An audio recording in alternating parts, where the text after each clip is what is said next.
Амен.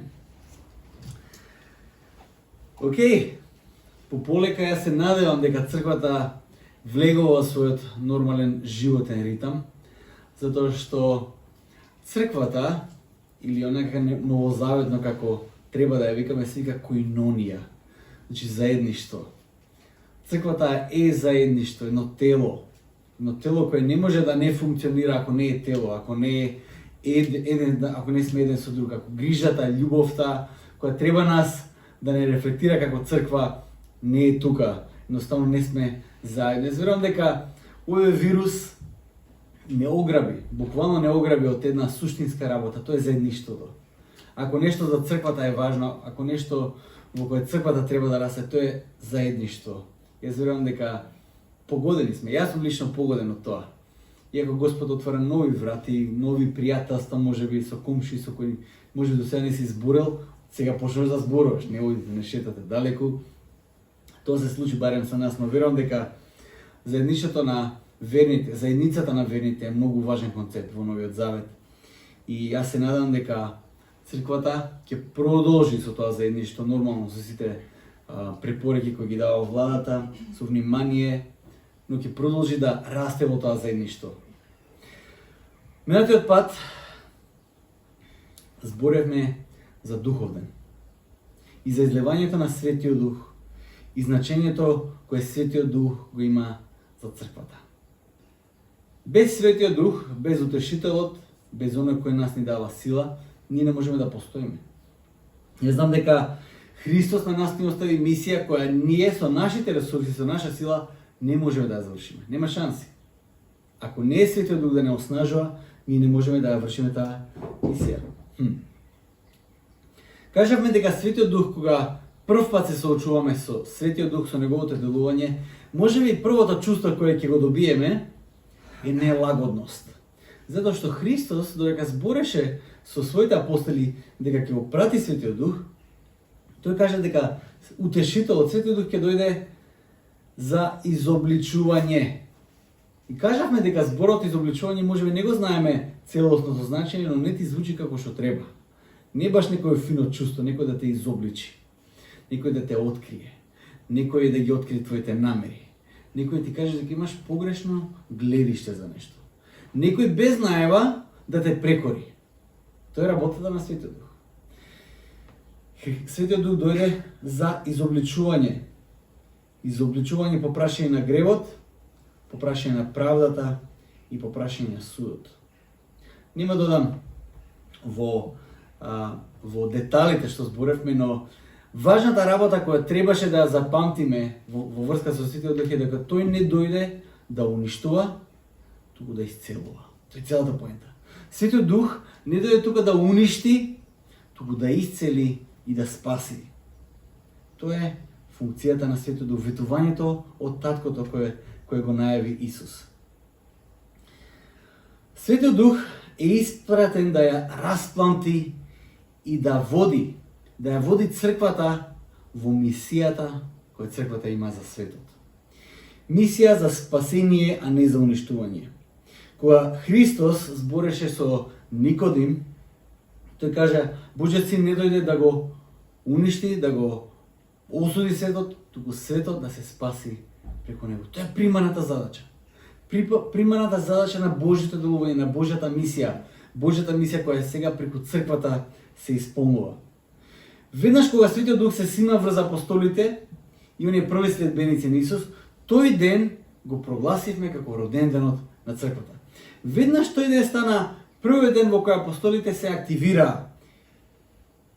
И досега црквата нема сопрено, нема застанато. Тој прв ден на Светиот Дух, кога дојде, врз апостолите тие се активираа, ја почна мисијата и речиси 2000 години подосна, таа мисија се уште трае. Црквата се уште е активна. Ние сме дел од една мисија која не е завршена и нема ни да заврши, додека не дојде Христос повторно. Црквата има мисија, има визија, дадена од Бог.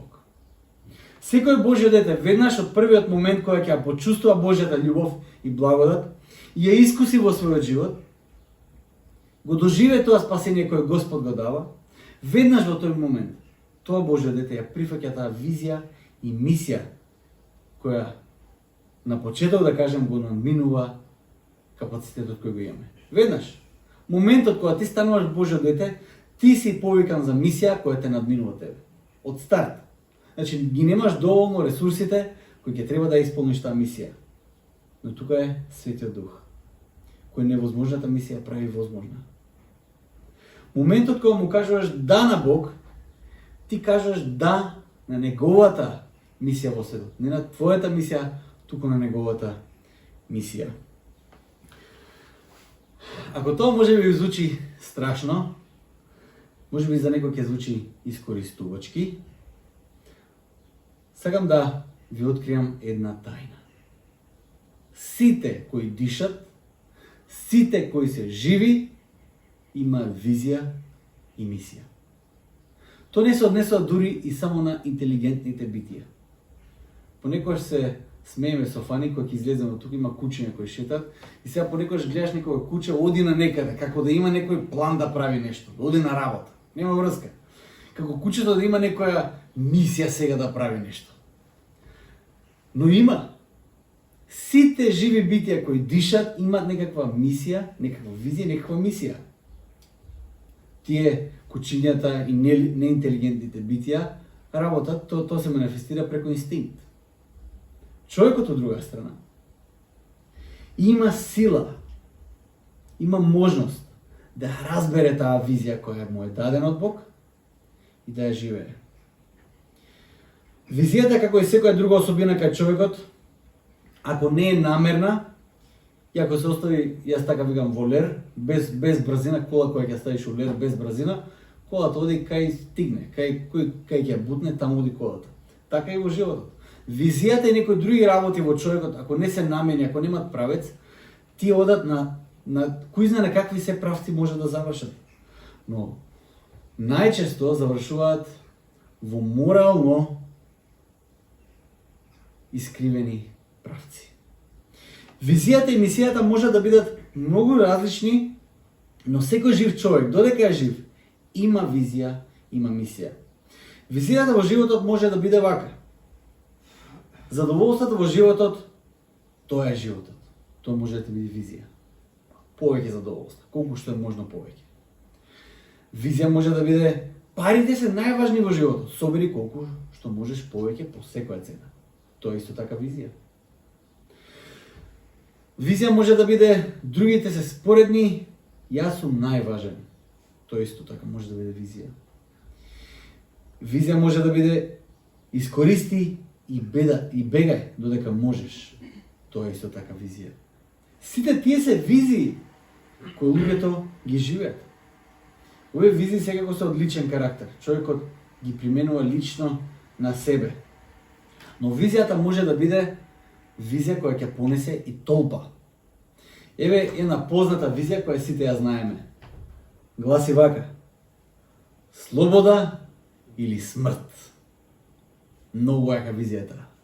Слобода или смрт. Обединува толпа народ. Обединува толпа народ не за еден ден, не за еден месец, туку визија која ќе прекине додека не се оствари. Слобода или смрт. Визијата има неверојатна моќ. Визијата придвижува. Визијата групира, насочува. Визијата е суштински дел од човекот да действува и воопшто да живее. Човек мора да има визија.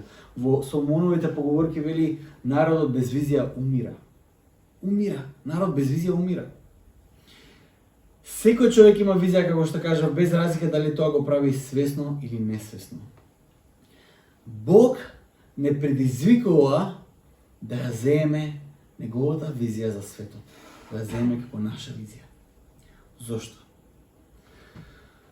Затоа што разбирајќи неговата визија, ние се вклучуваме во најважната мисија која постои во овој свет. Најважната. Не постои друга мисија која е поважна во овој свет од Божјата мисија. Затоа што Господ го создал овој свет, тој има визија за овој свет како треба да постои, вистински да постои како што треба. И затоа Господ не повика сите во една таква мисија. И јас пред да продолжиме, ќе го читам текстот за денеска, Исаја 6 глава, 1 до 8 стих. Вели вака. Во годината кога умре цар Озија, јас го видов Господа седнат на престолот висок и издигнат, а полите на облеката негова го исполнија целиот храм. Околу него стоја серафими. Секој од нив имаше по 6 крилја. Со две секој го криеше лицето свое, со две други криеше нозете своји, а со две леташе. И викаа еден кон друг и велеа: свет, свет, свет е Господ Саваот. Целата земја е полна со неговата слава. И се разниша горништето на вратите од гласот на оние што викаа, а домот се исполни со дим. И реков: тешко мене, зашто сум човек со нечиста уста и живеам среди народ исто така со нечиста уста. А очите мои го видоа царот Господ Саваот. Тогаш долета до мене еден од серафимите со разгорен јаглен во раката, што го беше зел со клешти од жртвеникот. Се допре до устата моја и ми рече: ете, тоа се допре до устата твоја, и твоето беззаконие се отргна од тебе, гревот твој се очисти. И го чув гласот на Господ кој рече: кого да испратам и кој ќе отиде за нас? А јас реков: еве ме мене, испрати ме мене. Амин.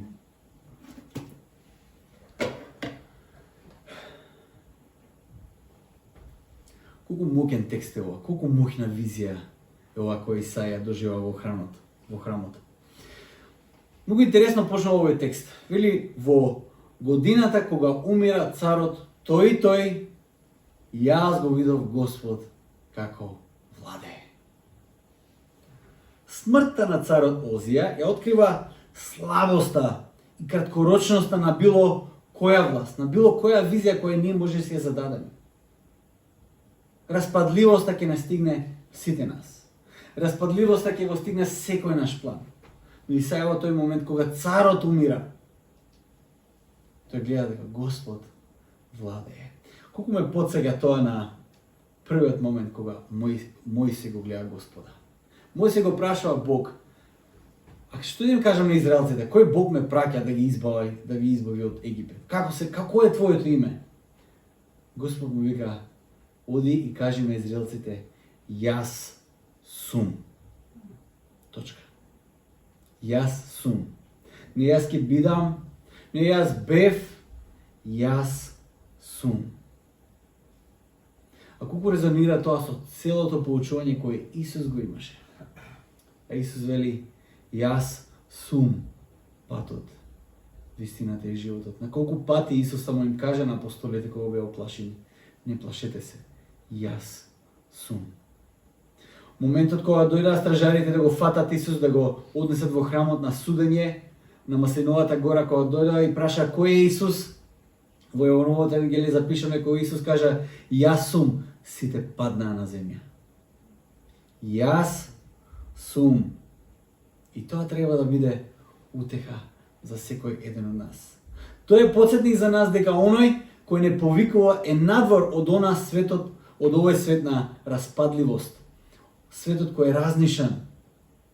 Тој е наспроти се. И тој води својата визија и мисија наспроти се што светот ќе фрли врз него.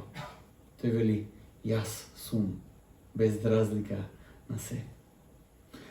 Но гледаме, Исаја има една визија и описот е неверојатен. Тој гледа како Божјата облека, наметка се простира низ целиот храм. Како се тресат вратите. Тоа е една теофанија, така слика кога Господ се објавува.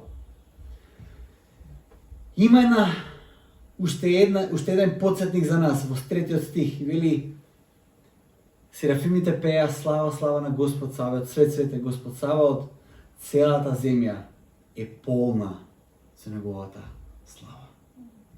Понекогаш имаме чувство дека Божјата слава е супер нешто, но се случува само додека имаме славење, додека христијаните се тука, додека можеби и на небото кога ќе отидеме, таму некаде е Божјата слава. Но тоа што Исаја го гледа кога ќе му се отворат очите, кога ќе ја види таа визија, тој гледа една работа. Серафимите го подсетуваат дека целиот свет е исполнет со Божјата слава. Повторно, јас сум. Тој е жив. Неговата слава е присутна во секој аспект. Тоа псалмистот во 8 псалм тој го гледа многу убаво. Тој го гледа целото создание и вика целото создание е прекрасно, исполнето е со Божјата слава. Но го гледа човекот кој е круна на тоа создание. И за човекот кажува кој е овенчан, си го овенчал со слава и чест. Целиот свет е исполнет со Божја слава. Видите само како функционира тоа создание. Видите ги само тие закони кои никој без да ги напише тука ги пронаоѓаат, само луѓето само ги откриваат. Што ги држи тие закони така? Да можеме да постоиме. Тоа е факт за созданието, а не само некаква надеж дека еден ден Божјата слава ќе дојде. Божјата слава сега и денес е овде и е по целата земја. И кој има описот на таа теофанија што се случува? И што се случува? Исаја гледа вика столбовите се разнишаа.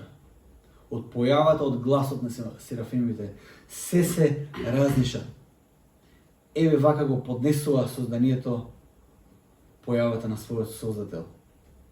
А како Исаја реагира? Па Исаја не реагира многу различно од храмот. Храмот се стресе и готов да се распадне, а така реагира Исаја. Исаја готов да се распадне. Го гледа сето тоа и тој се анализира, мислам, нема време да се анализира, тој знае веќе за себе нешто. Тој ја чувствува својата вина на своите усти. Тој ја гледа вината, гревот го гледа на своите очи, уши. Целото создание му е полно со вина на појава, само на појава на Создателот. Исаја вели, тешко мене затоа што сум исполнет со грев, а јас го видов Господ. И тогаш се случува нешто многу важно. Исаја немаше време ни да побара прошка, тоест Исаја не побара прошка, тој си пресуди. Тој му важен момент. Исаја не каже, Господе, прости ми. Не, Исаја вика, јас сум грешен, точка. Си пресуди. Тешко мене, готов сум јас. Тој си само си ја кажа својата пресуда. А Господ искажа милост. Како Господ искажа милост? Има една сцена во која еден од тие серафими кои викаа, кои пеа, таму од кој се треше цел храм, се исполни храмот со магла, со чад. Еден од нив зима жар и носи кај Исаја и ги допира неговите усти. Жар од жртвеникот зима. Оган, жар. Оганот честопати кај нас представува некакво уништување. Оганот честопати христијаните зборуваат за уништувањето на светот, за пеколот. Честопати огнот представува некакво страдање, некаква исплата на некаква казна. Огненото крштење кое честопати обежуваме кога ќе се наоѓаш, кога ќе влезеш во некоја работа и одеднаш имаш многу работа, има проблеми во работата, викаш, огнено крштење, тоа ме снајде. Огненото крштење понекогаш кај нас представува некаква страшна судбина, која не се очекувал. А што ако тоа е инструмент кој Бог нас не исцелува? Не припрема, не оснажува. Што ако огнот во твојот живот е донесен за прочистување, а не уништување? Да се подсетиме само каква беше службата на Светиот Дух. Каква најави службата на Светиот Дух Исус? Исус го нарекува утешител, параклетос. Но тој вели, Светиот Дух ќе дојде да изобличи. Тоа не е лесна работа. Реков дека да изобличи е да те прекори, да те дисциплинира, да те укори тогаш кога не очекуваш, да ти ги открие намерите внатре во срцето, да дојде длабоко во тебе, да откриеш што сакаш ти да кажеш на вистина уствари. Да ти прочита меѓу твоите редови, внатре во главата ќе те потсети, меѓу редови збориш. Не си директен, твоето да не е да, твоето не е не. Тоа е работата на Светиот Дух. И тоа е како оган, прочистува. Во Африка има една Има една молитва која молев еднаш, морав да ја молам. Во Африка се молат вака: Holy Spirit Fire. Знаете, Африка е многу темен континент, многу темнина има таму. И знам во една од моите проповеди во џунглата кога бев, имаше една жена која прв пат доаѓа во црква.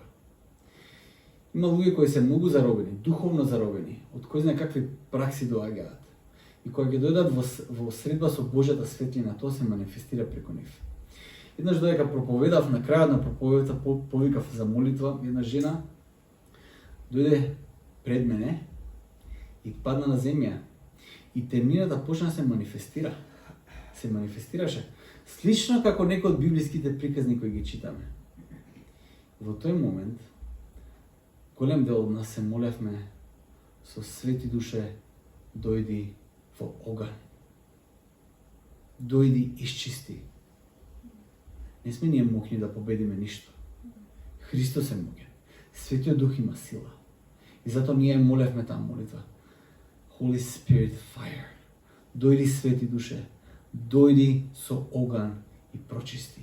Прочисти ја таа личност. Исчисти ја таа душа. Исчисти го тоа срце. Ослободи ја таа личност од прангите во која е заробена. Дојди со твојот оган. Секако огнот боли многу. И сега ги кажува тие зборови во страшен терор, кој не гледа надеж за себе.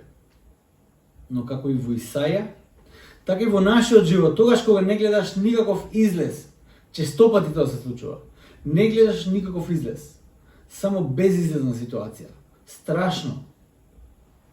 Тогаш Господ доаѓа со својот оган, со својот жар од својот жртвеник, те допира и ти си исцелен. Ти си способен и те праќа во неговата исцелителна мисија за светот. Тоа се случува. Тогаш кога не очекуваш. Го има заклучокот на целата визија која има Исаја. Господ прашува: кој да пратам? Исаја одговора: еве Господи, мене прати ме. Спремен сум. Визијата е моќна работа. Визијата има страшна моќ. Слобода или смрт покренува огромна толпа на народ во акција која за многумина значило и смрт. Голем дел од тие херои кои живееле таа мисија значи смрт. Но таа визија ги надминува нивните граници, границата на нивниот живот, на нивните ресурси. И затоа луѓе ја следеле. Целата мотивација и сила за животот извира од визијата. Секој човек, како што заклучивме до сега, има визија. Има визија и мисија во светот. Каква е таа визија, мисија, тоа е веќе друго прашање. Во време на мир како сега, веќе устари не е баш мир сега, ама да кажем има релативно има мир и индивидуализам. Визијата може да биде центрирана кон себе и целата мисија да биде свртена кон себе. Моите пари, мојата работа, моите права. На мене што ми се допаѓа. Мотивација за било што да се прави може да зависи од таа визија. Што има за мене во оваа работа? Ако се впуштам во ова, што има за мене тука? Каков дел има за мене тука? И тоа е визија за животот. Не многу благородна, но и тоа е визија. Визијата нас не активира. Во случајот со Исаја сакам да научиме неколку принципи. Вистинската визија и мисија доаѓа само од озгора. Тоа нас ни е дадено, како многу работи кои на нас ни се дадени. Моралниот закон, да кажеме, слободата, разумот, тие работи на нас ни се дадени. Не ги заслужуваме, не ги заработуваме. Дадени се. Слободата ни е дадена. Ти се дадени работи. Вредноста како индивидуи на нас ни се дадени тие работи. И исто така, правилната и вистинска визија за светот доаѓа од озгора, треба да ни биде дадена. Единствената визија и мисија која не води во вистински правец е визијата која доаѓа од Бог. Визијата дава правец и дава сила, и бидејќи е нешто кое нас не вклучува, но и не надминува, важно е да бидеме во вистински правец, бидејќи треба да обстои и после нас. Тоа е целата поента. Во што и да се вклучиш, ако е вредно за живење, за следење, треба да те надминува тебе, да ги надминува границите на твојот живот. Да го надминува твоето време и дури да ги надминува твоите ресурси. Тоа е вредна визија за живење. Господ не повикува во една таква визија и мисија. За вистинска визија и мисија потребен е чист поглед и вистина. Не можеш да заземеш правец ако немаш чист поглед и не знаеш вистината. А тоа може да го добиеш само доколку гледаш преку Божите очи, преку Божјата представа за светот. Потребна ни визија од озгора, за да можеме да одиме во вистинскиот правец. Христовиот повик и мисија за црквата е многу повеќе од само зададена работа која мора да ја правиме и ние неволно ја прифаќаме. Доколку, како што е Христовата визија за светот, доколку од сите народи направиме негови ученици, тоа значи дека сака неговото исцеление, неговата благодат, неговата благосостојба да бидат по целиот свет. Тоа е целата поента. Тоа е поентата со од сите народи негови ученици. Неговиот благослов, неговата благосостојба, неговиот мир да биде распространет низ целиот свет. Види на што се повикани Христовите ученици, види само на што се повикани, на што ги повикува Христос неговите ученици и ќе сватиш. Ако имаше повеќе Христови ученици во светот, светот ќе беше многу поборо место за живење. Видя само неговата визија. На што сме повикани ние? Колку повеќе следбеници има Христос, толку побав ќе биде светот. Светот ќе биде побав. Тоа е визија која не надминува сите нас. И не само временски, тоа не надминува нас и во тоа да имаме доволно ресурси и сила да се изврши таа мисија и визија. Но тој го ветува делувањето на Светиот Дух по целата земја, во текот на целата мисија. Но таа визија доаѓа само од неговата позиција во која тој се наоѓа, од озгора, од уникатното место на кое тој се наоѓа. Тоа е првата работа. Втора работа која можеме да ја видиме во Исаја е дека изворот на визијата е важен. Кој е изворот на таа визија е многу важно. Колку ќе останеше визијата слобода или смрт релевантна за нас и во историјата на македонскиот народ, ако сите тие што ја живеа таа визија и мисија, на првиот тест ја предадоа таа визија и мисија и на првиот тест се откажаа и ги немаше никаде да се распрскат. Бидејќи тие луѓе биле спремни и многу од нив умреле за таа визија, ние денес го гледаме тоа како значаен дел од нашата историја. Голем дел од тие луѓе се дел од нашата химна, затоа што умреле за таа визија и мисија. Значи, изворот е многу важен. Дали ќе го обстои тестот, дали ќе верува во таа визија и мисија. Тој е суштински важен дел, за да има значење и сила. Во случајот со Исаја, неговиот поглед кон Бог во тој момент е неговата слава. И тоа е доказот дека визијата која доаѓа од Бог добива важност, значајност добива. Изворот на таа визија е оној чија слава го исполнува сиот свет. Оној при чиј глас се тресе храмот. Оној кој има на својот жртвеник жар со кој ќе очисти твојата вина, ќе го очисти твојот грев. Изворот на таа визија е во Бог. Тоа е важно. Трета работа. Припремата и оспособувањето за таа визија да се изврши повторно доаѓа од оскора. Ние повторно немаме ресурси. Визијата те припрема и те оспособува. Во случајот со Исаја тоа се случи на начин на кој тој прими благодат и беше оспособен да ја разбере таа визија како прво и да ја врши таа мисија. Тоа е повторно надприродно дејствие на Бог во твојот живот. Често пати има оспособување, често пати тоа оспособување значи одење преку тешките делови во твојот живот. Тоа често пати значи одење по тешките делови во твојот живот.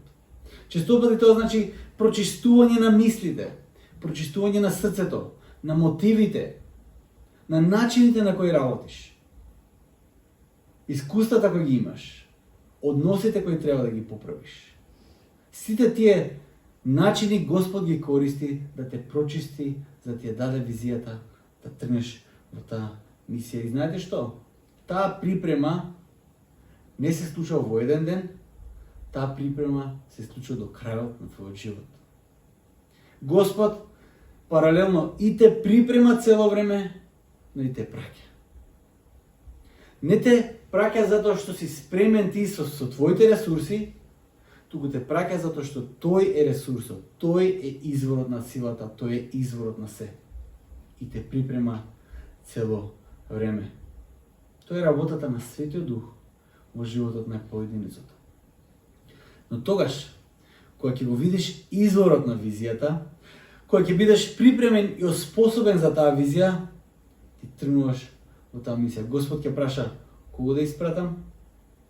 Како Исаја во тоа присуство и во таа благодат велиме: еве ме Господи, прати ме мене. Како изгледа Божјата мисија? Многу важна работа. Божјата мисија делува локално во секое човечко срце за да донесе обнова и преобразба глобално. Значи, Божјата мисија делува локално во секое човечко срце за да донесе обнова и преобразба глобално. Така да, Божјата глобална преобразба не се случува на митинг, не се случува со револуција, како маса која оде во револуција, туку Божјата преобразба, глобална преобразба, почнува локално во секое човечко срце. Тоа е начин на кој Господ ја врши својата мисија во светот. Во историјата на црквата има еден познат светец кој се вика Еразмо. Во Охрид има неколку црквички кои се викаат Еразмо. Иначе, голем дел од приказните за Еразмо се само митови или легенди кои се прераскажени од преку икони, преку приказни кои се усмени преданија. Тој човек умира некаде, действувал на крајот на 3 век. Потекнува од Италија, според легендите и приказните, неговата мисија се протега од Италија, преку Далмација, па и тогашна Илирија до Мала Азија. Речи си, секоја легенда е приказна за Еразмо, е приказна за страдање и мачеништво. Такви се приказните кои ги имаме за Еразмо. Тоа што е интересно е дека каде и да бил носен на мачеништвото, тој делувал локално. Ако бил однесен во Мала Азија, таму тој действувал. Ако бил префрлен на измачување во некое место, во Ликија или како се викаше, не знам, во денешна Турција, таму действувал, таму воскреснал едно дете. Кој бил пренесен во Охрид, таму действува. И приказната дека во Охрид тој преобраќа околу 20.000 луѓе од паганизам во христијанство. Каде да бил однесен, тој действува локално. Нема некоја глобална визија, некој да стане инфлуенсер и да ги придобие сите за Бог. Не, кај да бил ставен, тој делува локално. Тој действува во времето на Диоклецијан. Ако сте читале малку за Диоклецијан, ќе видите какви гнасни работи правил тој човек, колку ги прогонувал христијаните. Еразмо е од тоа што го читаме бил Божи човек кој вршил Божјата мисија. Каде и да бил, локално ја вршил со силно влијание.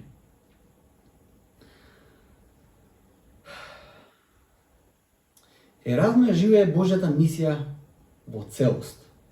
Таа мисија не е додаток на иначе неговиот обичен живот. Тој разбира дека да се живее Божјата мисија и да се има мисија за целиот свет, без разлика на тоа каде се наоѓаш во моментот. Божјата мисија делува локално во секој поединец и преку секој поединец за да има влијание глобално.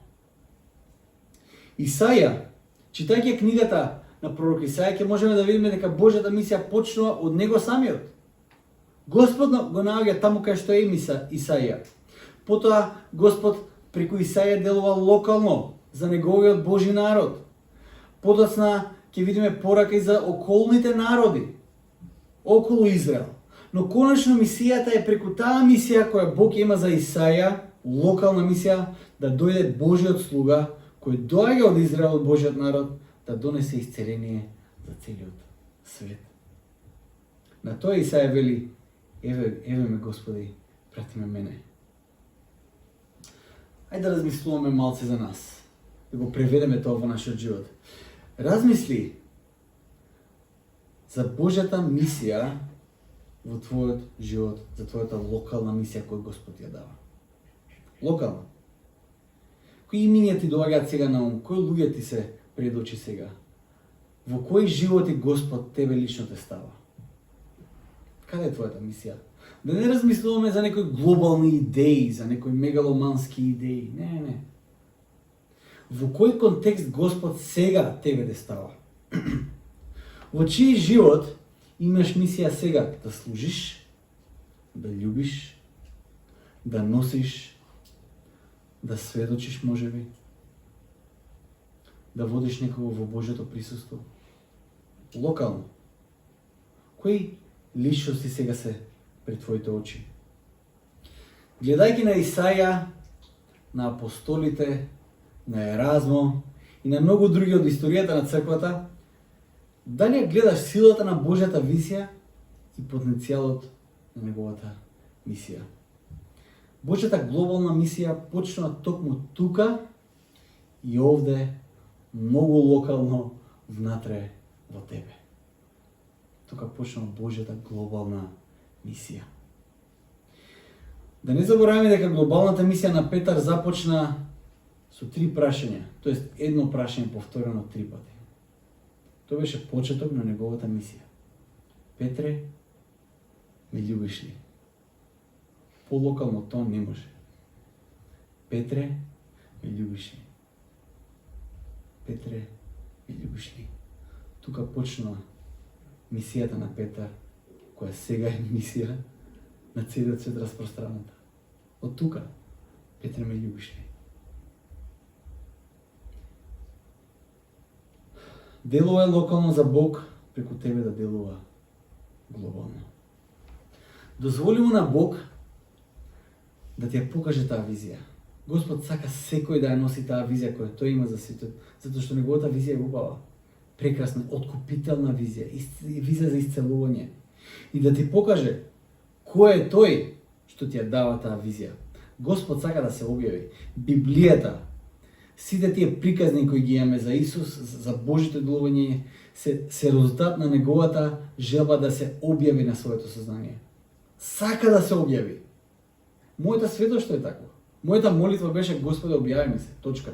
Нема други зборови. Господе, објави ми се. И Господ се објавува. Дозволи му на Бог да те припреми и оснажи за таа визија и мисија. Немаш ти ресурси доволно за да ја водиш таа визија и мисија. Прифати го тој повик и во понизност и молитва кажи му на Бог тој што Исаја му го кажа на Бог. Кога Господ кажа: кој да пратам? Во молитва и во понизност кажи: еве ме Господи, прати ме мене.